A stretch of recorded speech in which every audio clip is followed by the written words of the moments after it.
Hello, I'm Catlin Morgan, Education Manager for Institute on Aging. Welcome to this Institute on Aging program presented by Dr. Patrick Arbore. Dr. Arbore is the founder of the Friendship Line and director of the Center for Elderly Suicide Prevention and Grief-Related Services, both programs at Institute on Aging. He conducts workshops and presents lectures both locally and nationally, and is the author of numerous articles and book chapters on a variety of aging-related topics. He's been a senior lecturer at Notre Dame de Namur University in Belmont, California, an occasional lecturer in the School of Social Welfare at the University of California, and an adjunct faculty member at the Wright Institute. Dr. Arbore is the recipient of several awards, including the 2013 Mental Health and Aging Award presented by the American Society on Aging, a silver medalist for public service sponsored by the Jefferson Award Regional Committee, and the 2016 Norma Satin Community Service Innovation Award for his commitment to human rights and community living. Joining Dr. Arbore in this presentation will be IOA volunteer grief facilitators who will share their insights into the different grief groups that IOA offers and their perspectives about grief groups in general. Dr. Arbore, we thank you for being with us and thank you for bringing your team. Thank you very much, Catlin, and we appreciate all your efforts to make this presentation run smoothly. And I also appreciate members of our grief team to, share their thoughts and their experiences, both as grievers themselves, but also as grief facilitators. And we're going to start first, with some information in the slides. And as Catlin said, she will be sharing these slides with you, at a later time. She'll send them out.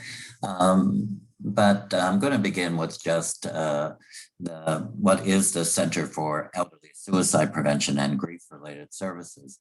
And back in 1973, I initiated the Friendship Line, and then in March 2020, as a result of a partnership with the State Department on Aging, we created Friendship Line California as a means to, make Friendship Line more visible throughout the 58 counties in California. So in January of this year, 2022, we're entering our 49th year of service with the Friendship Line, and our grief services, although we've always done individual counseling, grief counseling, we started the groups in the 1980s, and we're going to be focusing on them in the later part of this presentation. And I would imagine that many of you are familiar with the Friendship Line, and I also want to met along the line or along the path here, our journey. And I'm sure there are people who have participated in our groups or who have used the Friendship Line.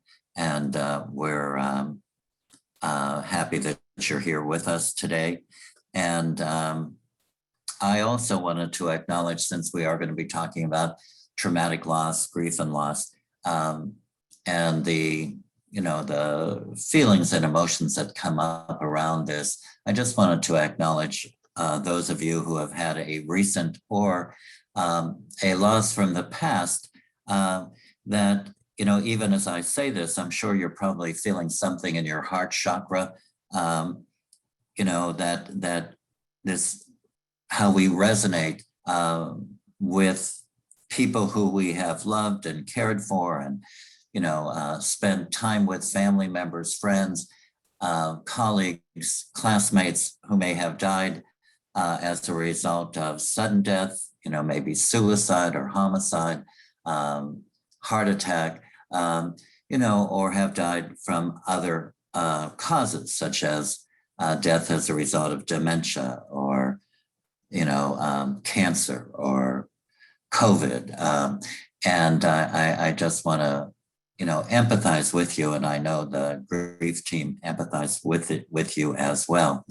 And so for those of you that are outside, of California, you are also welcome to share Friendship Line California, the 888 number, with older adults that or younger disabled individuals that might be lonely or isolated or bereaved, depressed. They are certainly welcome to call, Friendship Line California, the 888 number. It really almost doesn't matter which of those numbers you call, but it's best if you're outside of the state to use the 888 number. And would appreciate that.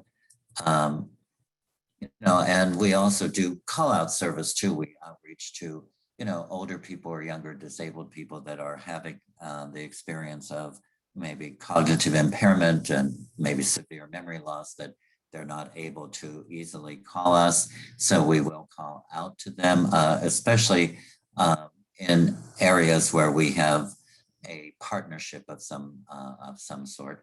And then our grief services, we have Saturday morning drop-in groups that are on the Zoom platform. So one of the things for any of our grief services during COVID, they're all offered on the Zoom platform. And there are a lot of advantages to that. Because we have people from various places, not only in California, but outside the state, who drop into our Saturday morning groups or participate in some of our 8-week groups. But I also realize that there are disadvantages as well, because a lot of people may not be able to utilize the Zoom platform, which is one of the reasons we're grateful that Catlin is here to handle any technical things that might go awry. And, we understand that. And, and that's why I'm grateful that we have our friendship line, because if somebody can't join, our actual Zoom grief groups, they could talk to one of our trained volunteers on the friendship line, who would be very willing to, speak to them. I like this quote by Joan Didion because it really speaks to, the, intrusiveness of trauma. And Joan Didion writes, "One day we are absorbed by dressing well, following the news, keeping up, coping, what we might call staying alive. The next day we are not." And, for any of us that have had a sudden death or a traumatic loss, we really can relate to this, this quotation that Joan Didion wrote based on her own experience with losing her husband suddenly. So, I just wanted to give, some information here, from the slides to kind of set a foundation for our panelists. And so what is a traumatic event anyway? Well, according to the Centers for Disease Control, when the event or series of events causes a lot of stress, it's referred to as a traumatic event. Traumatic events are marked by a sense of horror, helplessness, serious injury, or the threat of serious injury or death. Traumatic events affect survivors, rescue workers, and the friends and relatives of victims who have been involved. And so some of the responses, the more common responses, to traumatic loss, difficult loss, complicated loss, a person's response to a traumatic event may vary. Some people might be really devastated. Some people might have, maybe stronger coping mechanisms, or, it just varies. The thing I've learned about grievers, over these, 40 years, has been that grief is intensely personal, and even though there is overlap, in some of the symptoms or some of the coping mechanisms, but what we've learned is that, everybody is unique and their grief experience is unique to them. Responses commonly include, fear, grief, depression. Physical and behavioral responses include nausea, dizziness, and changes in appetite and sleep pattern, as well as withdrawal from daily activities. And what we acknowledge in our grief groups is that grief is not just an intellectual exercise. Grief affects the entire organism. Grief affects us, cognitively, it affects us, physically, it affects us, emotionally, it affects us, spiritually. And, and these are the, areas that we focus on in our groups or in our Saturday morning drop-in group. And I'm sure many of you, are resonating with that too, that feeling of nausea or distress in your gut. The thing about the gut is very informative and gives us information about what's going on with us, and in our groups, although the groups, and I think it's important to acknowledge that I really believe in the intergenerational approach.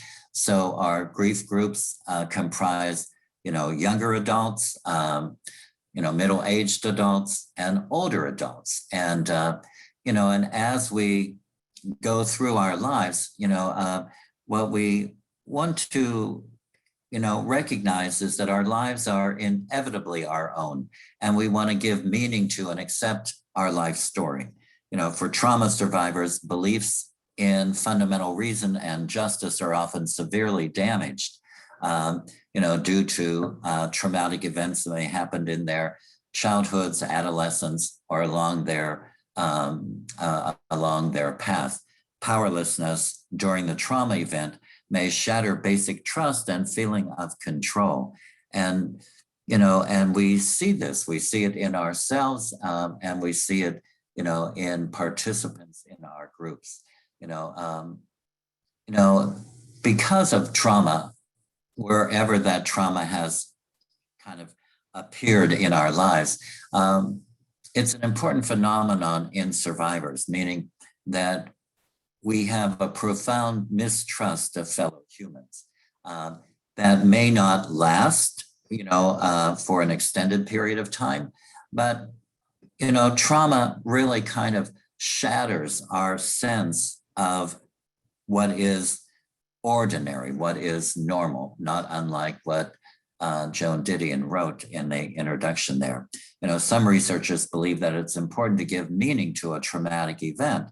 And I'm sure many of you who are attending this today, have heard that, but not everyone agrees with this approach. I don't believe that we can find meaning necessarily in the death itself, because the death of a loved one is so devastating. But what we might find, and this is according to Irvin Yalom, that what we might experience is something that changes within us, that the death of a loved one, is going to affect us, in a very profound way. And that we may emerge, as the grief lessens over years and years, we may find ourselves to be changed, to be different, and that difference might manifest as a greater love and concern for others. And that's what I believe with our panelists today, is that, they could have chosen to do other kind of volunteer work, but they're choosing to do these grief groups and participate with the grievers. And I think that says something important about, I've learned something about my own losses, and I can, be with others who are grieving. I can be with people who are suffering. I can be with people who are in sadness.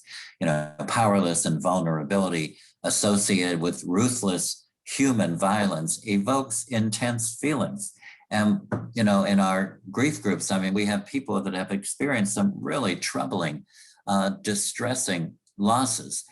And our grief facilitators, are willing to create a safe environment where people can feel their pain. To feel whole, a person must be integrated into the here and now. Losses over the lifespan rupture self-coherence and self-continuity. There's an inability to comfort ourselves. Losses that accompany aging and the confrontation with one's death often threatens self-esteem. When I give talks, I always want to acknowledge my age. I just turned 74 at Christmas time.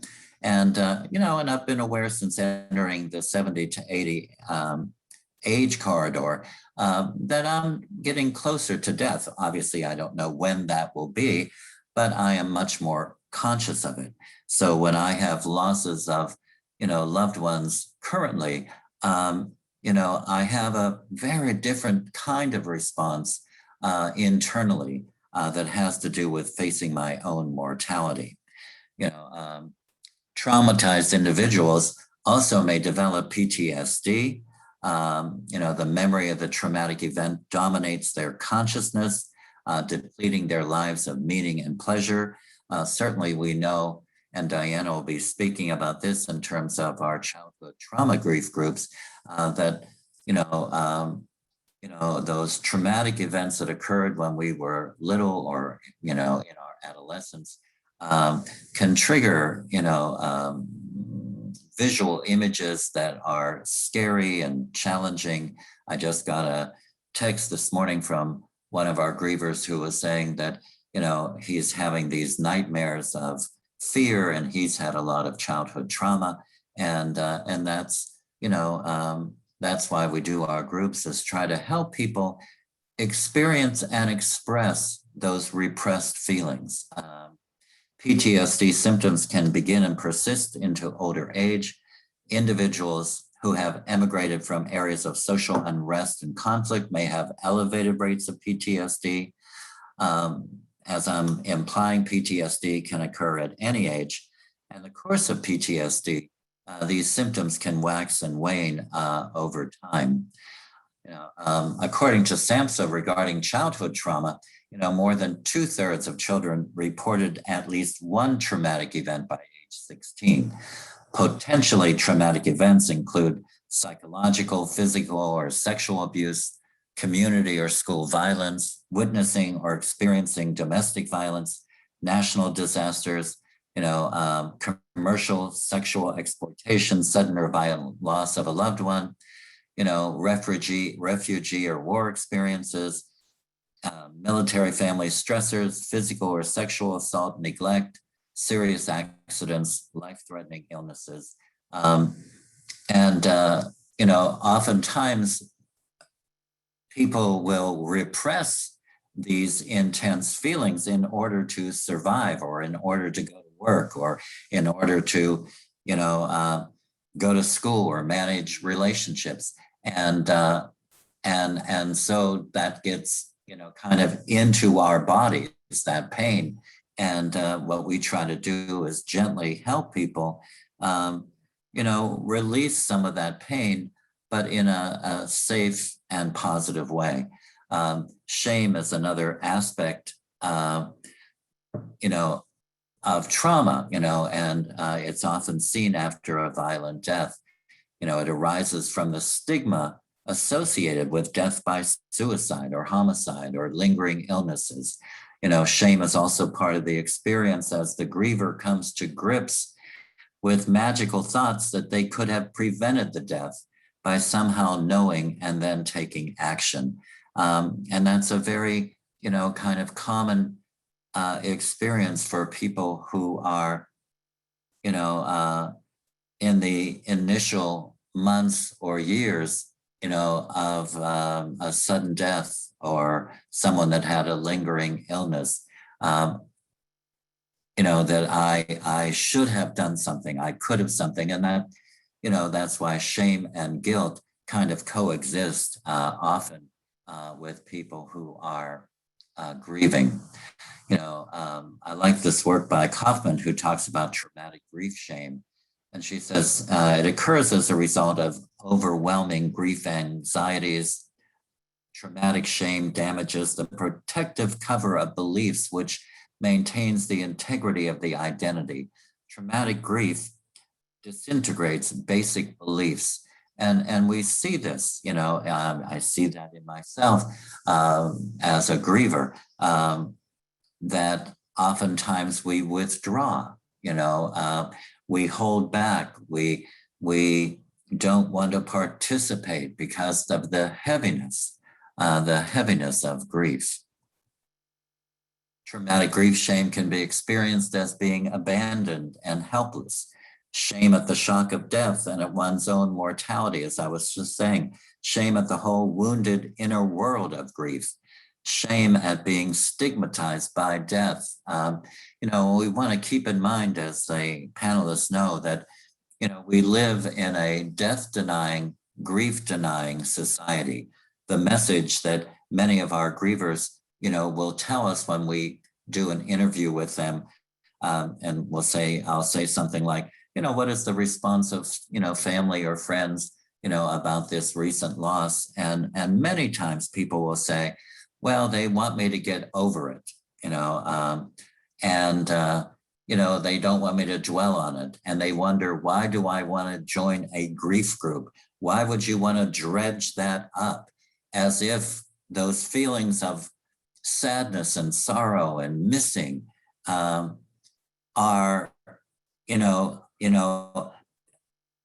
not part of who we are in terms of the response to grief. Don't dredge that up. And our society says, just bury it, repress it. What we try to do in our grief groups is exactly the opposite. That we want to say, here you can tell your emotional truth. Here you can be emotionally authentic. And we will do everything we can to create a safe environment for you to share those feelings. And so, basically, what is grief? Well, grief is the opportunity to experience the psychological, behavioral, social, and physical reactions to the perception of loss. Grief is a reaction to all types of loss, whether that is the loss, which ends up in death, but it could also be more ambiguous losses, losses that accompany this, this pandemic that we're in, where there is this feeling of, kind of collective sorrow. I think we're all grieving something, but it may not necessarily be the death of a loved one, but it might be how our neighborhoods have changed, or when we see this violence out there where, people are robbing, retail stores during the daytime. And, that can be very much a traumatic experience if you happen to be a shopper while that's going on. Grieving is the process of emotional and life adjustment that one goes through after a loss. Grieving after a loved one's death is known as bereavement. Grieving is a personal experience. Depending on who the person is and the nature of his or her loss, the process of grieving will be different from another person's experience, as I was saying earlier. Although grief myths suggest the grieving process lasts a year, and I just keep wondering, where did that come from? I tried to research who is the person that said that. We believe there is no normal and expected period of time for grieving. And what I say to our grief participants is that we have the rest of our lives to grieve. We don't have to, we're not going to accomplish that in an 8-week group. We're not going to accomplish that, by coming to our drop-in grief groups. But what we're going to recognize is that I can speak about my loss, and I can share what's going on within me. I don't have to rush. Some people adjust to a new life within several weeks or months. The work of Bonanno, he's a grief researcher, and he has done studies where he sees that some people, respond to a loss relatively quickly. Others take a year or more, particularly when their daily life has been radically changed or their loss was traumatic and unexpected. So, what are some of the psychological consequences of grief? Well, the experience of loss triggers a bereavement process, which in turn often evokes stress, depression and loneliness, and grief depression is somewhat different than clinical depression, although someone who is grieving could also slip into clinical depression as well. Social network losses can reduce a sense of control and decrease individuals' abilities to cope with stress. And that's again, one of the goals of our work with our grievers is to, want to help them, learn, different ways of coping with their loss. I often say to people is that, there is this gap, this divide. The person we cared about, who we loved, has died. But I, the griever, haven't died. I am living, even though I feel like part of me has died as well. And so we really want to help support people to grieve in as much of a healthy way as possible. I like this quote. One of the things that we do in our groups, as we prepare to begin the group, is that we usually have a reading that we share, or a quote or an essay, to just bring people into that Zoom group. And we believe that there is a sacredness in sharing feelings of loss, sharing our, feelings of grief. And Washington Irving had said this many years ago: there is a sacredness in tears. They are not the mark of weakness, but of power. They speak more eloquently than 10,000 tongues. They are the messengers of overwhelming grief, of deep contrition, and of unspeakable love. Feelings of hopelessness, anguish, and despair are normal following any major loss. The intensity and duration of these feelings will vary from one person to the next, as I was saying, as the reality of the loss becomes more apparent in daily life. And so in our groups, what we try to do is to really support and be allies to people who are experiencing, again, the depth of sorrow, the pain of missing.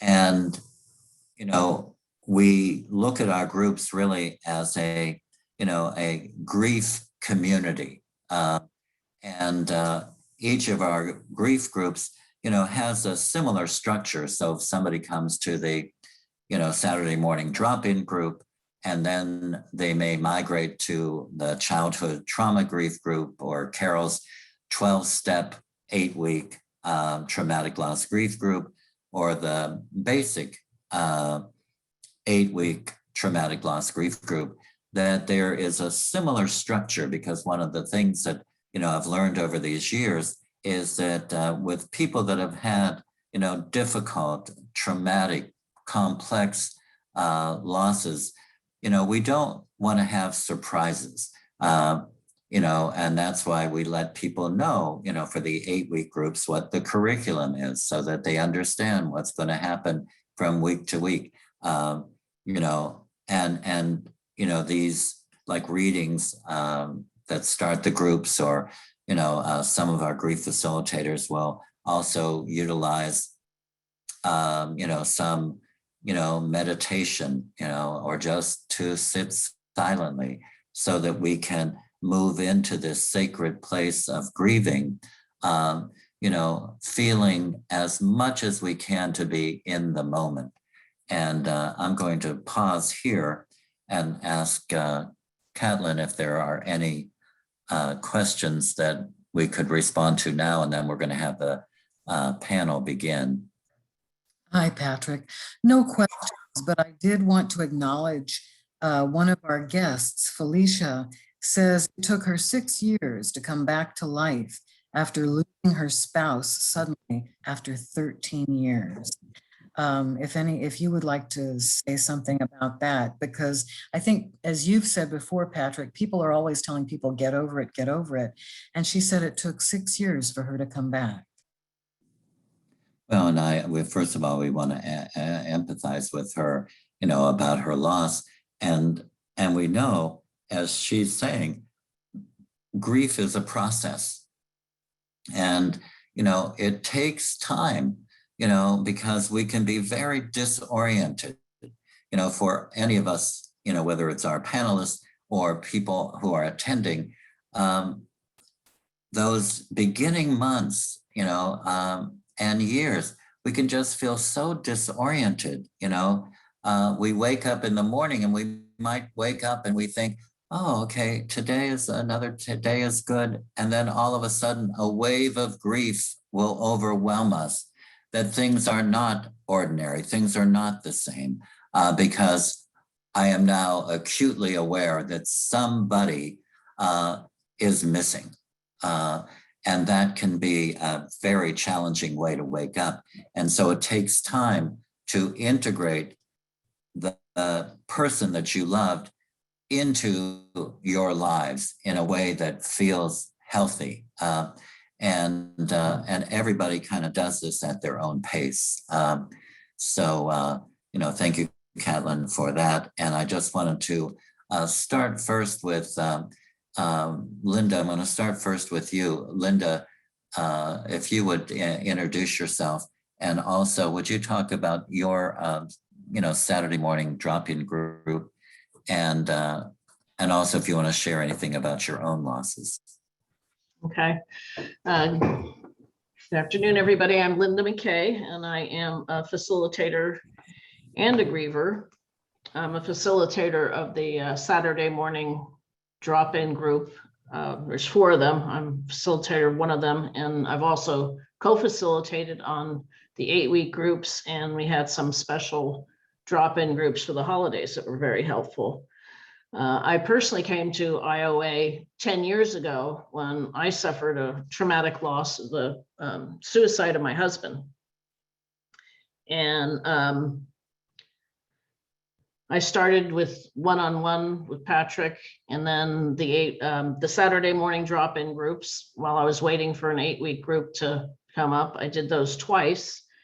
And then once you've participated in one of the 8-week groups, there's an option to go to a monthly group, which has been very helpful. Also, I've been doing that on and off for 10 years, and you end up seeing kind of the same people that are very helpful. A lot of the issues around grief are having a community that you can share all this.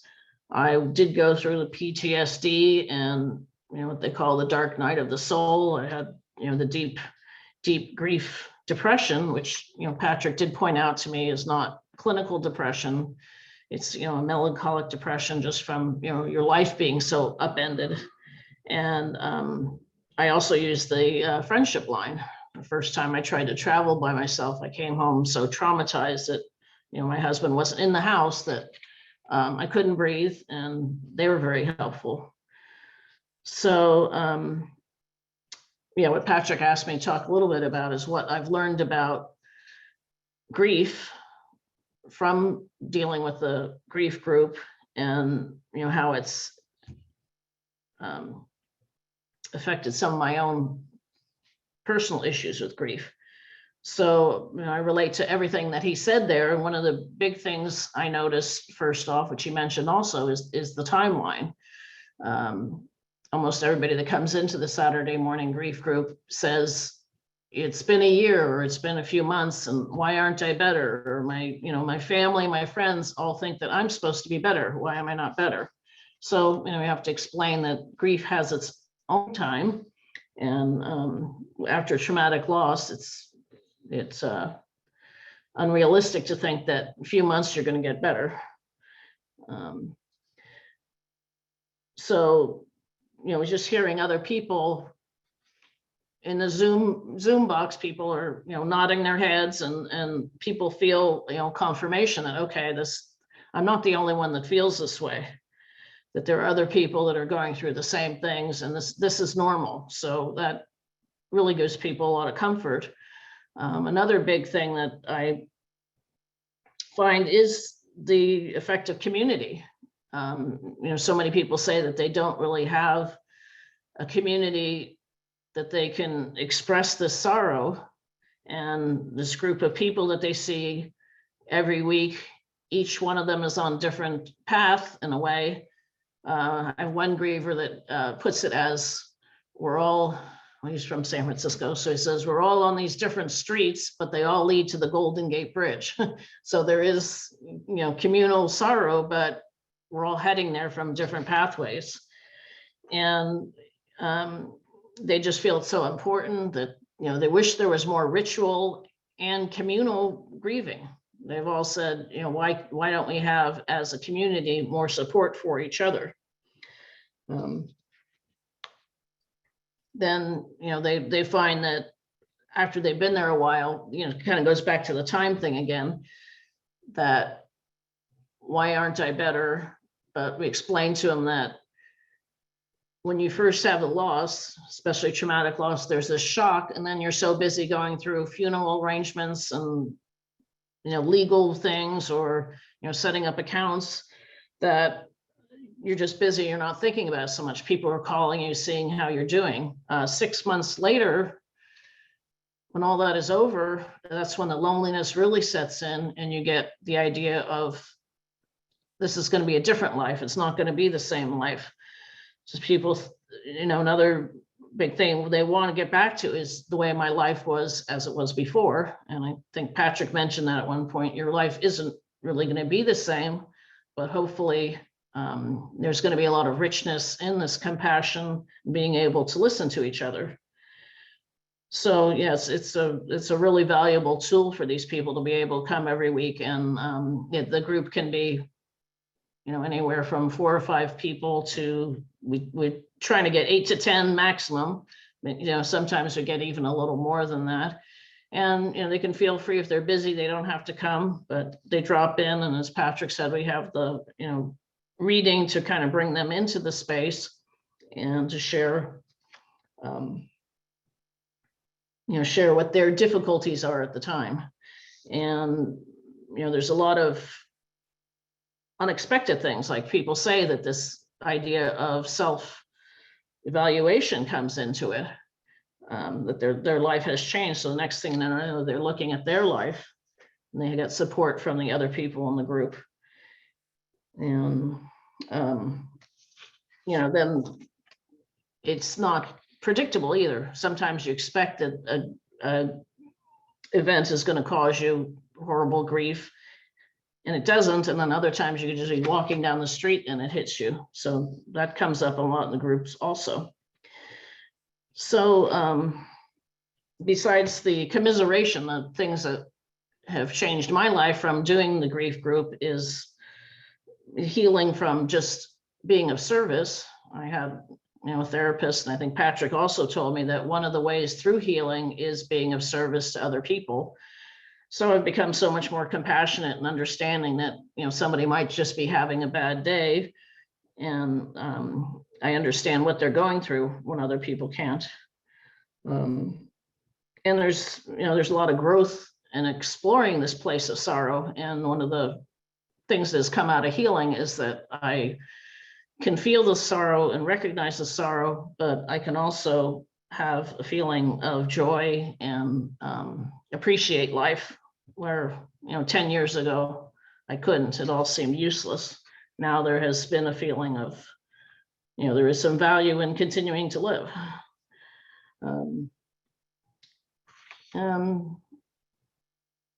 Yeah, just the acceptance kind of finally comes out of telling your story over and over again. And that's one of the values of the groups, is that people can listen to each other. The other thing that I found was, and people talk about this in the group also, is like doing some movement, getting out and walking in nature is very valuable. So it's so wonderful that we all share these each week.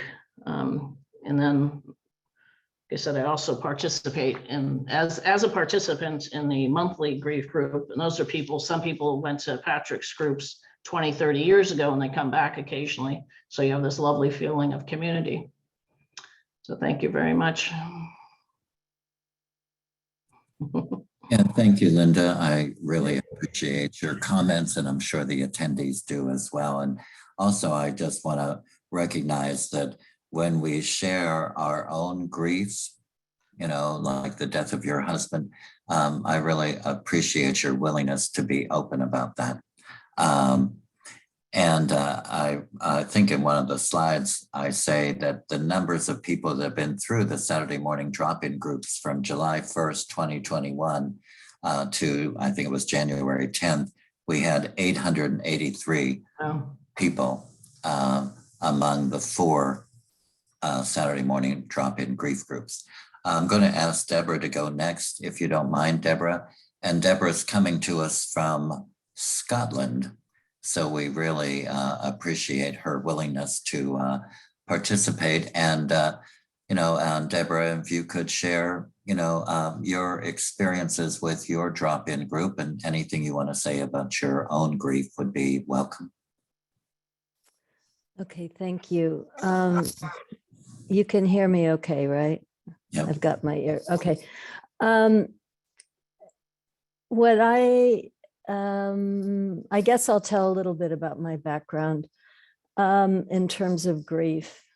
I experienced, and my family experienced, several traumatic, unexpected losses due to one accident and then acts of violence. And these were all young people in their early 20s.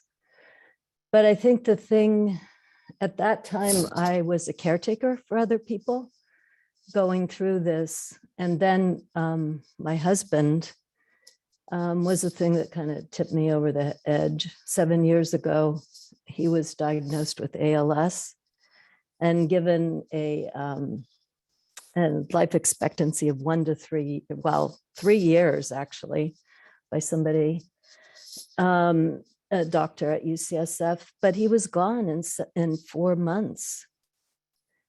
And so this was something that, although my family worked through it really well, and he never went to the hospital, and we all cared for him, it was something that I really needed support for, and ended up working with Patrick on an individual basis for over 2 years. So that was my training for working with the grief groups. But also, I was a reading, writing teacher at San Francisco State for over almost 35 years. So I came to this wanting to work with the grief groups in terms of giving back for what I had been able to have as part of my own working through grief, but also just looking at the difference between working with a group of people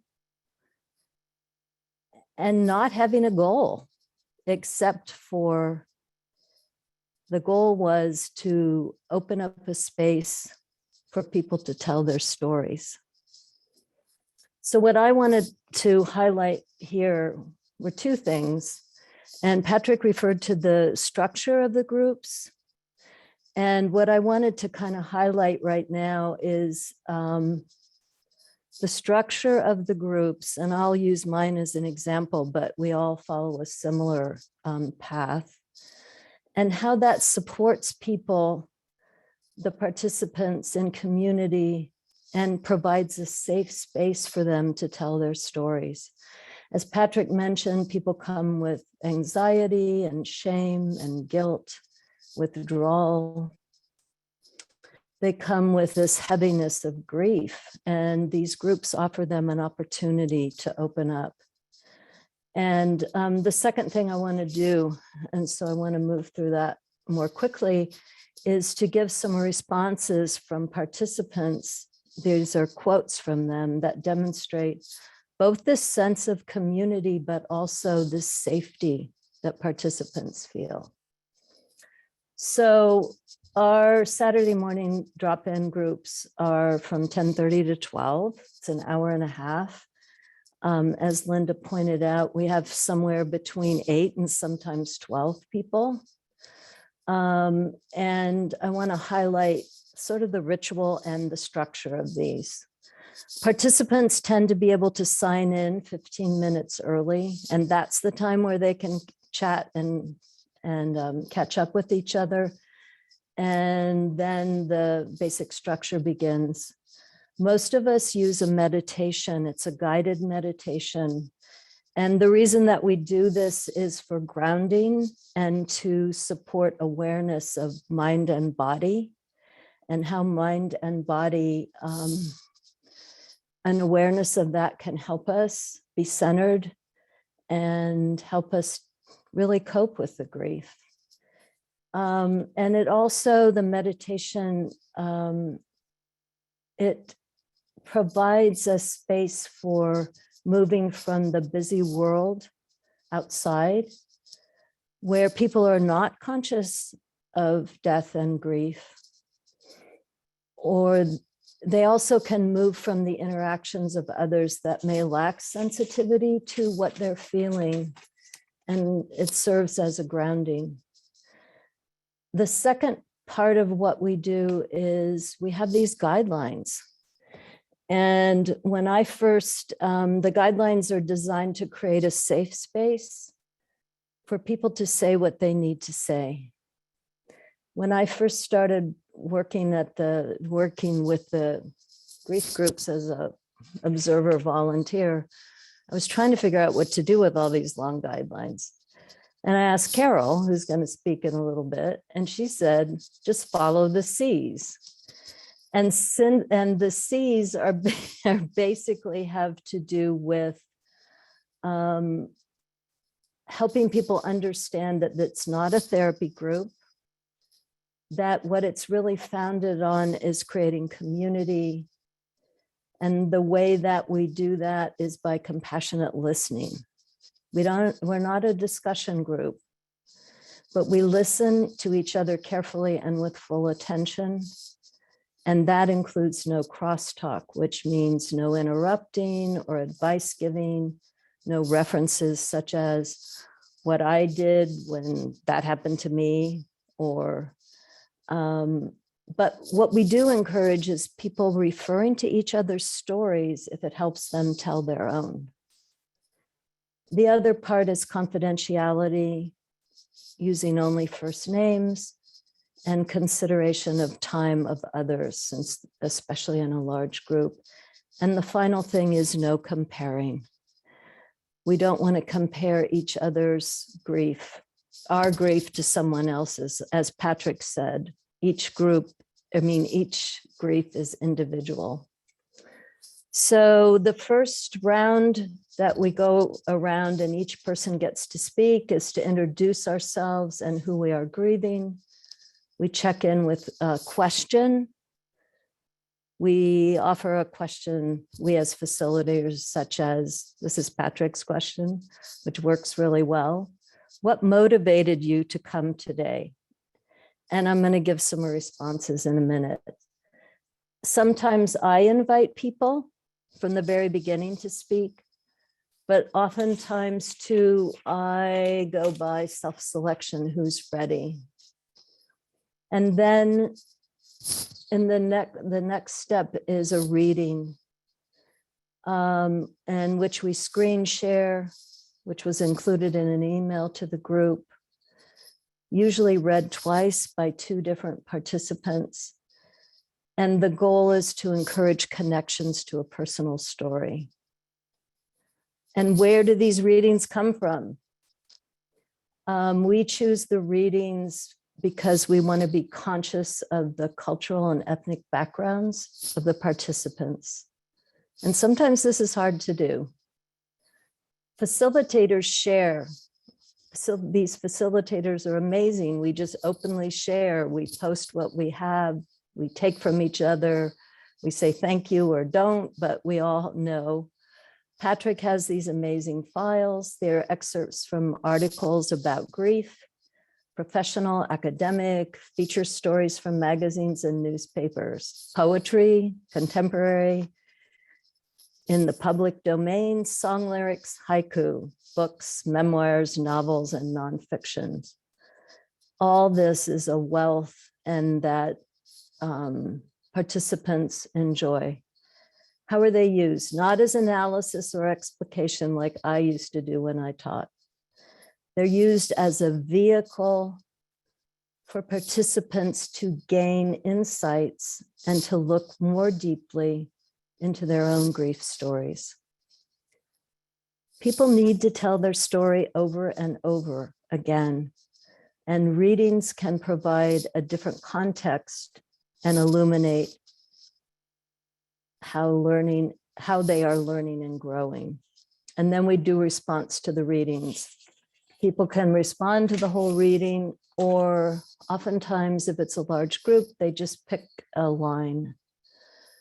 I'm not sure how I'm doing with time, but how am I doing with time? You got about 2 more minutes.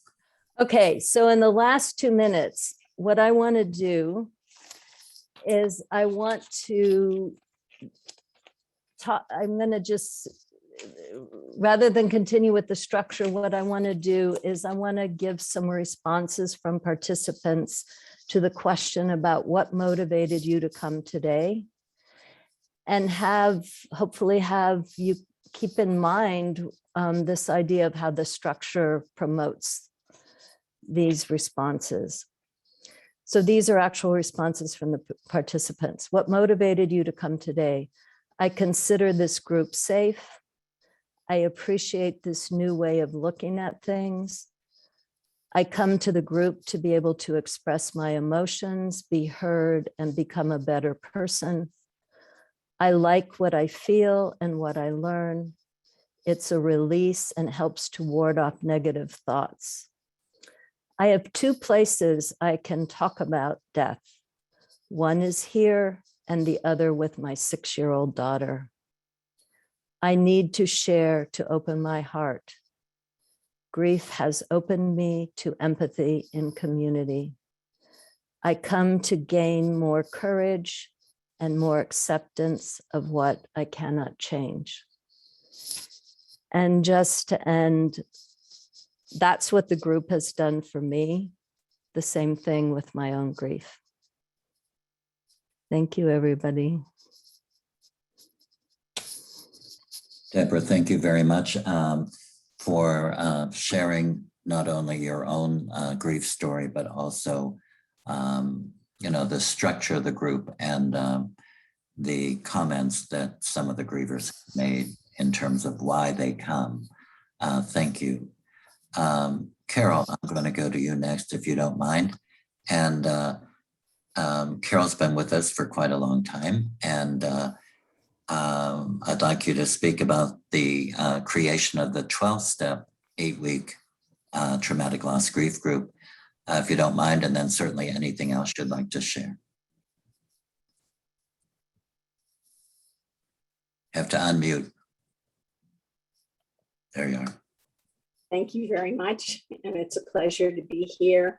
My name is Carol. I am an alcoholic, and I am a griever and a facilitator for grief groups.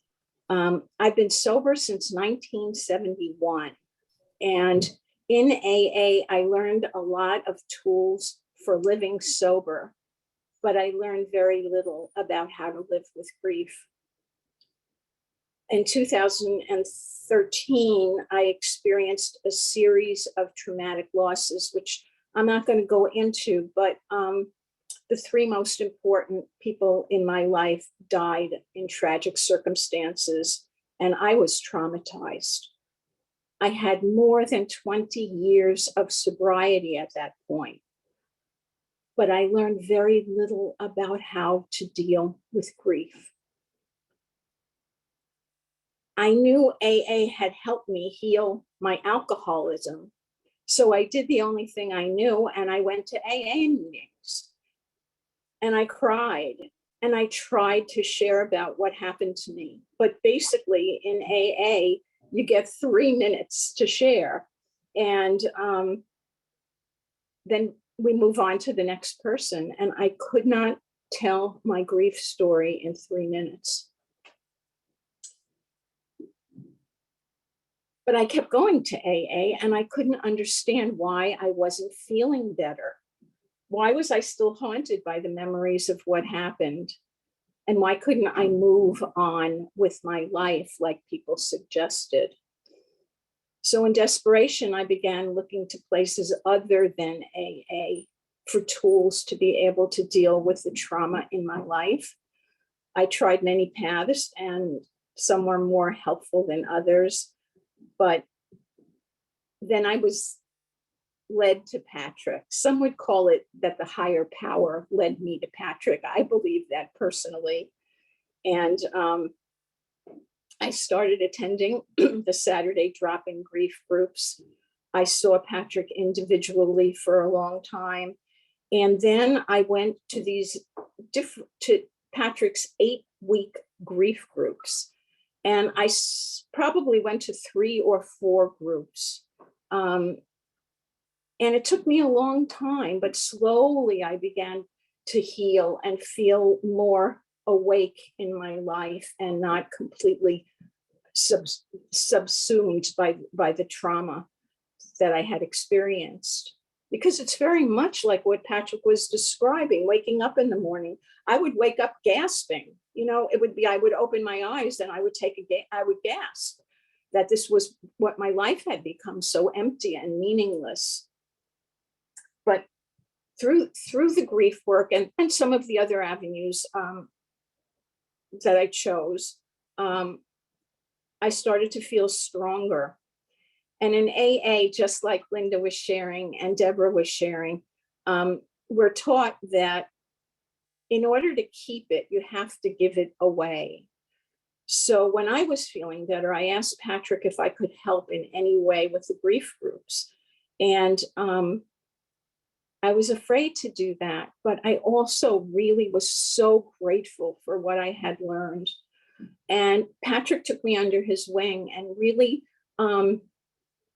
coaxed me and taught me and helped me until I felt, well, I didn't feel I was ready, but he felt I was ready to be able to facilitate a Saturday morning drop-in grief group.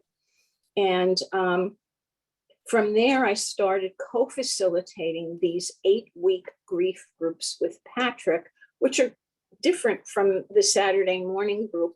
They're a closed group. So Saturday morning is drop-in. Here you have a set group with a commitment to attend all 8 weeks. And there's different, I would call it like steps, but it's really assignments for each week to explore the grief process, your own grief process. And also to create community, like Linda was saying. So I was co-facilitating the 8-week group with Patrick. And then I started realizing I know a lot of people before they even talk because I can recognize them from AA. So I kind of saw that there was something else going on in the grief groups. And in AA, we learn to ask for help. And it's not surprising now to me that a lot of people from the recovery community find their way to grief groups because they don't have the tools to be able to deal with their grief. And on one occasion, there was a woman that I didn't know, but I had seen her at AA meetings, and she came up to me after the group and she said, "Carol, I'm really having a problem. I'm trying to do everything. I'm using the steps and I'm writing about my grief and I'm sharing with my sponsor, but I don't feel better. It's not lifting and it's not changing. It's just sitting there." And she thought she was doing something wrong. I thought at the beginning of the grief process in AA that I was doing something wrong. Why wasn't it working? So I thought about it and I did some research, and slowly it began to come together for me that AA is a program designed to expel our unnatural obsession with alcohol. And it does that very well, in my opinion. But grief is a natural process. We don't want to expel grief. We want to learn how to live with it. So as my cohort has mentioned, in grief, we need to tell the whole story of what happened, and we need to tell it over and over again. And we need time and attention. We need community to process grief. We need to learn how to slow down and sit with pain. In AA, there's a famous expression: if you're feeling lousy, go out and help somebody. Like, don't explore the feeling lousy, but it's really important in the grief process to sit and experience your feelings. I think Patrick likes to say, we need to feel in order to heal. So with Patrick's help, I started an 8-week grief group for people in recovery who have experienced traumatic loss. And many of the tools that we learn in recovery are useful in the grief group. We have almost conditioned response to trust people that are part of 12-step recovery. We learn how to share. We learn how to speak in public. We learn that we're powerless. We have a higher power. In the grief group that I facilitate, we can say prayers. We can't do that in a regular grief group. It wouldn't be appropriate. But the most important thing I think that we learn is when you don't have the tools to be able to handle the situation that you're dealing with, go ask someone for help. And my group, they show up, they share, they do the heavy lifting. And I just want to experience, like Deborah did, I just wanted to share some of the evaluation responses. After the group is over, we ask people, how it was for them. And people have said that the group was, that the 12-step recovery group was life-changing and transformative. One person said 12-step meetings were a smaller container, and grief group allowed me to heal on a deeper level. Another person said, people holding space for others to grieve gave me more time than I was able to receive at an AA meeting. And someone said, hearing other people's stories about their losses was really helpful for me. The structured grief group sessions felt sacred, as Patrick said, a sacred space. And my very, very favorite response was, that grief group blew my mind. It blew my mind. And it blows my mind every time I lead a group because I learned so much from other grievers. Thank you very much for letting me share. Thank you, Carol. We really appreciate you doing this and creating the 12-step grief group. Now we're going to invite Diana, who is going to talk about, anything, as you know, Diana, that you want to share about your own process, but also the childhood trauma 8-week grief group. Sounds good. Thank you, Patrick. Hi, everyone. My name is Diana Zamudio, and I'm a facilitator of childhood trauma groups.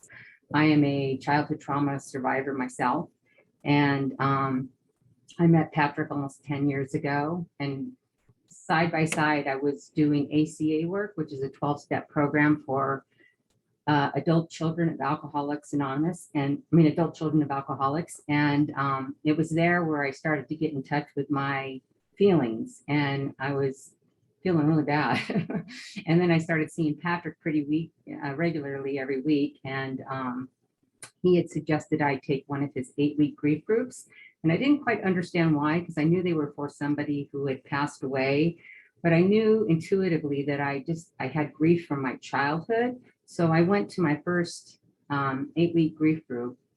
And I was focused on my childhood, where everyone else in the group was focused on losing a loved one.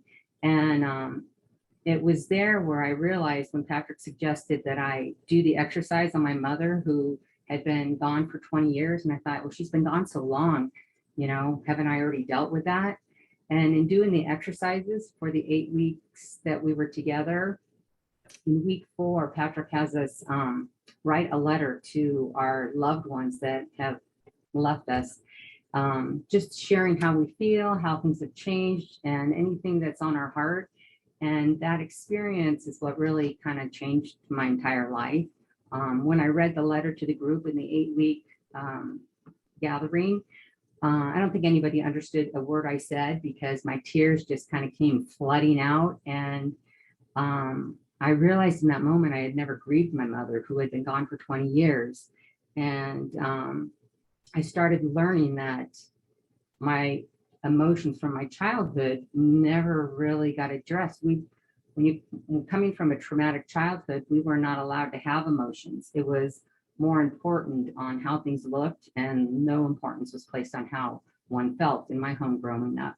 So I was diagnosed clinically depressed 25, 30 years ago, and was on maximum doses of antidepressants for almost 22 years. And I tried to get off of them over the course of 10 years, and I couldn't get off them. And the doctors told me that I'd probably need to be on them for life. And so I pretty much surrendered to that. And then working with Patrick over the past 10 years, I ended up doing 4 8-week grief groups, just to deal with my grief from my childhood. And each time I would pick my father or somebody that had died in the past, and that experience of sharing in a safe group setting with others, where I could be vulnerable and tap into my feelings and cry and feel safe. I was able to get off my antidepressants. It took me 2 years, and I gradually, with no help of any doctors, because they said I'd need to be on them for life, I just knew intuitively processing this grief and getting off my medicine was going hand in hand. And so I've been medication free for 5 years now, and I feel all my emotions, and it doesn't, feel good a lot of the time, but I know that's how we're supposed to live as human beings in this world, walking this planet, is feeling our emotions. And it's not always easy to go out in public and feel my emotions, but in these safe group settings, it's safe, and I feel connected, and I feel supported, and I feel cared for. And so after doing these 4 8-week grief groups, that was my motivation to create an 8-week grief group for childhood trauma survivors. So I took Patrick's format, and then I curtailed it for childhood trauma, because what I've learned is, grief is grief is grief. It's stuck energy in our body. And if, in my case, I wasn't able to have a voice as a child because of my trauma. So all that stuck energy created my depression. And I often wonder, I wish the doctors or the therapists that I was involved in knew this, because no one brought this to my attention. Like, well, maybe you ought to go to some grief groups and deal with your repressed emotions. But I did discover this on my own. And so now that I've created the 8-week grief group for childhood trauma survivors, and I'm really clear about my intention in my groups. The intention of these groups is to bring clarity and awareness so that healing can happen in these safe group settings. Because in my case, I was confused and felt crazy most of my life, trying to live in this world with all these concepts. Because of where I came from, the people in my household were very mentally sick. And so that was trauma that is in the cells and bones of my body. So that's one of my intentions. And I, as a facilitator, try to bring awareness to what's going on so that we as a group can feel and heal together. And another one of my intentions is the importance of sharing our childhood trauma story so that we can feel and heal our past. It's in feeling everything that wasn't felt as a child growing up with childhood trauma. Those feelings are stuck in our body. And if we don't somehow get them out, in my case, life was so triggering. Everything triggered me. And it's that PTSD, psychic explosions, as we call them. I needed to be medicated because I just wanted to shut down and my depression would take over. And I'm grateful that, you know, modern science has antidepressants. Otherwise, I would not have been able to raise my 4 children and be a functioning person in society as a career woman and doing what I needed to do to, you know, live. So, you know, I'm a believer that medicine has its place, but had I known what I know today, I think my life on antidepressants would have been a lot shorter. I don't, you know, 22 years is a long time, but I'm grateful today that I don't have to take them anymore. And the other intention for my group is what Patrick's been able to create for all of us, is these safe spaces so that healing can happen. I would never have been able to get in touch with my repressed emotions if it wasn't for attending 4 8-week grief groups facilitated by Dr. Patrick Arbore. I mean, it really saved my life, gave me a life worth living. And now I understand the dynamics that form from being raised with childhood trauma, the horrible dynamics from in relationships with parents, with siblings, with friendships, you know, because we keep reenacting our childhood trauma out in everyday settings without even knowing it. It's just what happens. And so I've been able to really understand this, and I've taken a passion in sharing this, my experience, strength, and hope around childhood trauma to hopefully aid in other people healing their childhood trauma. And you know, I'm just so grateful that I met Patrick and learned about this. It was foreign to me in the beginning, and now it's a lifesaver. So thank you. Thank you, Diana, very much. We really appreciate your comments and sharing, you know, about your own experience with life and the childhood trauma group. And Torin, I'd like to have you check in, if you could, just for a few minutes. Torin is our social work intern from Smith College, and we're delighted that he is working with us. And he had been a former Friendship Line volunteer a number of years ago. And if you could just share some of your thoughts and insights about what you have been learning about grief and loss and our groups. Sure. Thank you for having me, and thank you to Deborah, Linda, Diana, Carol for giving us an insight into how the groups and how they work and how wonderful they are. And all I can say is, as all the speakers have highlighted, you know, grief work is a full process that involves our head, our heart, and our soul and our spirits. And in a lot of professional settings or training for professionals, like the program I'm going through, we do a good job of focusing on the head, but it's a lot harder to deal and engage with the heart and the soul. And that's unfortunate. But what's great is that here in the groups that we have here at IOA, there's room to do that, to engage our hearts and our souls as well as our heads. And in each of the groups, we do that in different ways. And so I'm learning that's really fundamental to learning how to live with grief. And I guess the other thing that I'm learning and that I would highlight is the power of doing this process in community, where there's space to share our individual stories and be deeply in touch with our individual selves. But unlike in a one-on-one typical therapy session, that we get to share that burden of grief with others, and so it weighs less heavily on the individual. And that, I think, is really valuable, and that's what drives the process. So it's not the priorities of insurance companies or filling out paperwork. It really is community. The groups are community driven and participant driven, and that is really wonderful to watch. And I hope that we can continue to grow these kinds of groups so that other people can participate. So that's basically what I've experienced and what I'm learning and hoping to take with me as I move forward.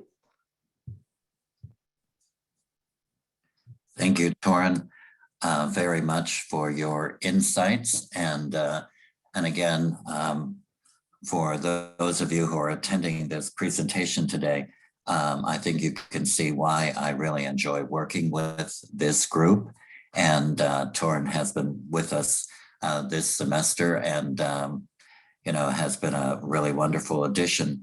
So, I love the experience of collaboration. And I think we really all work well together. And I appreciate that very much. I know the clock is ticking. We do have a few questions, Patrick. Yes, I was just going to turn to you. Thank you, Kevin. Oh, sure. We have 3 questions. The first is very practical.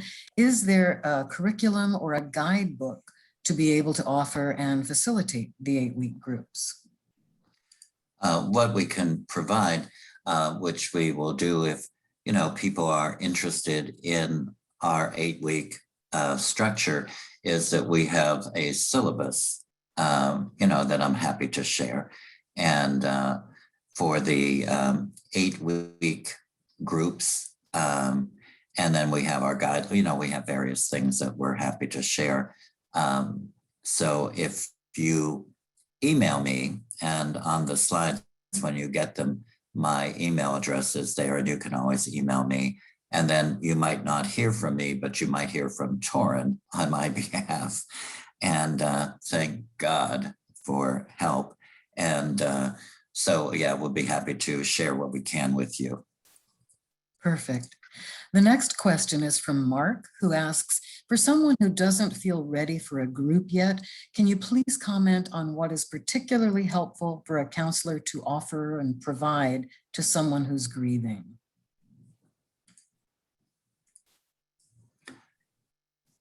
Well, this is something I think all of us understand, is that, sometimes people want to join our 8-week grief group, for example, and they're hesitant or unsure. And what we say in our 8-week groups is that, well, come to the first meeting. It's an orientation, whether it's childhood trauma or 12-step grief group or the 8-week basic grief group, and just see how that feels. And you don't have to commit to those, the rest of the weeks, unless you feel like this is the place that you want to be. So we want you to trust your, heart or soul or instinct. But what we often have, and I know the 4 facilitators here know this about people that then join the 8-week group, many of them are in counseling now with a therapist, maybe a psychiatrist, so it's not unusual for our grievers to be seeing somebody individually and then being in the group. And I think that's a really good collaboration, so that they have the one-on-one where they can discuss what's coming up for them, let's say in Carol's group or Diana's group or the Saturday morning groups like with Linda and Deborah. And so I think it can be, depending upon our life experience and our ability to, share these really, intimate, experiences and the vulnerability that comes along with that.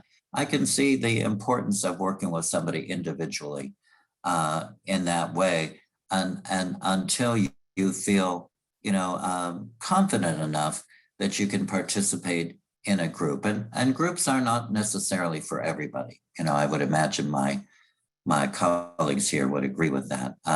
So that's how I would respond to that. And the 8-week groups are offered virtually, correct? Correct. They're on the Zoom platform. All of our groups right now, and well, since March 2020, have been on the Zoom platform. And I think I speak for everyone when I say we know our Zoom groups are going to continue on Zoom.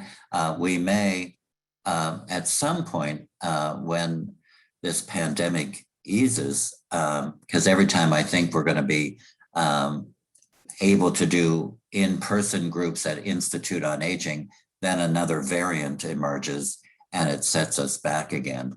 But for those of you in other counties or other parts of the country, our Zoom meetings will be continuing, even if we meet again in person at Institute on Aging. Thank you. And we have one last question from Amanda. She's fairly new to working in grief, and she says she has had families say they are relieved when someone passes. She wants to know what the appropriate response would be to this statement. You know, sometimes people are older and have been sick, but how do we validate those feelings?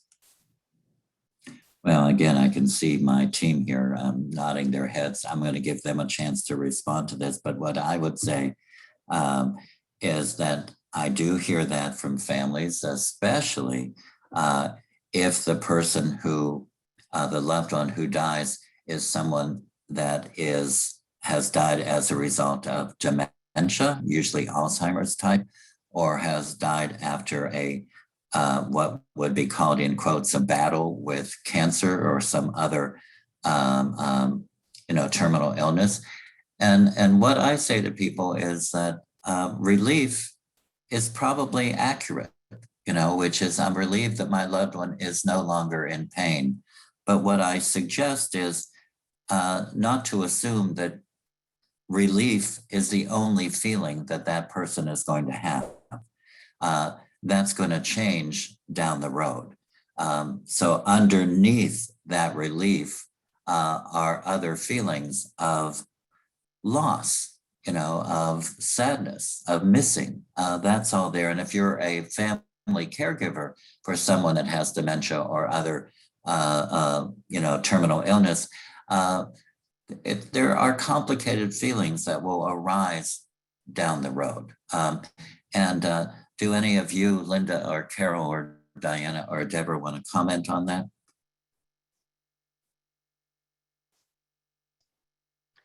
Yeah, I would, pair a little bit what Patrick said. We have these feelings of relief. I've gone through that, but usually it would be followed by a feeling of guilt for feeling the relief. So, grief is so complex. There's many feelings at the same time. So, I went through that when my grandmother died. She was very ill, and yes, I was relieved, but then it's like, maybe I shouldn't have felt that. Thank you, Linda. Carol. I would just say, stay tuned, because as time passes, other feelings will come up. Yeah, definitely. Diana. Yeah, I would say I had that feeling when my mom passed away almost 30 years ago from cancer, because she was in so much pain and the guilt. And the one thing with childhood trauma, I think most people don't know they have it, is it makes grief really complex. Because when someone passes and we have childhood trauma, I know in my case, boy, it really started coming up and I didn't know what was going on. Thank you, Diana. Anything else, Catlin? That's it. But I want to thank you and the panelists on behalf of IOA for being here today. This has been a very profound, intimate experience, and thank you for sharing so much of yourselves and your expertise. Yeah, I can't believe that we actually ended on time, which warms my heart that we were actually able to do it. And I want to really say a special thank you to Deborah and Linda and Carol and Diana and Torrin for your willingness to, reveal, intimate and vulnerable things about yourselves. And I really think that is such an asset and so helpful. And, thank you for your willingness to participate in this, what I think is a very important part of the services at Institute on Aging that is often a well-kept secret. And I like that we opened that up today, for attendees. So thanks very much for your participation. And Catlin, thanks for, suggesting this topic. I think it was really helpful. Thank you. We'll make the groups less of a secret. And if you stop recording anytime, Patrick, thank you. All right. Thank you very much.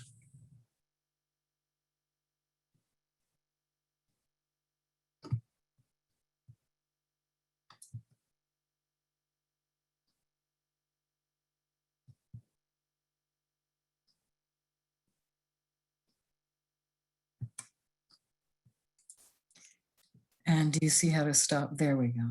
Yeah, it takes a while. That's okay. I get there. I'm like running a race, but I'm in the slow lane. Okay, I got it. Good. And we can edit out that part anyway. So, and answer to Jordan's question about will everyone get a certificate of attendance? No, we can't give everyone a certificate of attendance, but Jordan, what we will be doing is sending a group email where emails are clearly seen, and that will prove that you attended today. And for those who are getting CEs, they'll be getting those separately. So that's the answer to the question. Again, thank you so much, everybody. Patrick, and Torin and Diana and Linda and Deborah and everybody, because I can't see all the other names right this second. This was terrific and so needed. And I will be having this placed on our YouTube channel because I feel that the grief groups are a very important part of what we do at IOA. And sometimes it's true, we forget that in terms of, it gets lost in some of the other services we provide, but it is absolutely an important service that we offer. And thank you, Patrick, for making it possible. Well, I'm very happy to do this. And again, I appreciate your, structure here. I like structure, as you all know. We all So do. That's very helpful for me. And Okay. I leave now. Okay, I will go ahead and turn this off. And again, thank you. All right. Bye-bye. Thank you. Okay. Bye, Catlin. Bye, everybody. Thanks a bunch. Thank you. Thank everyone.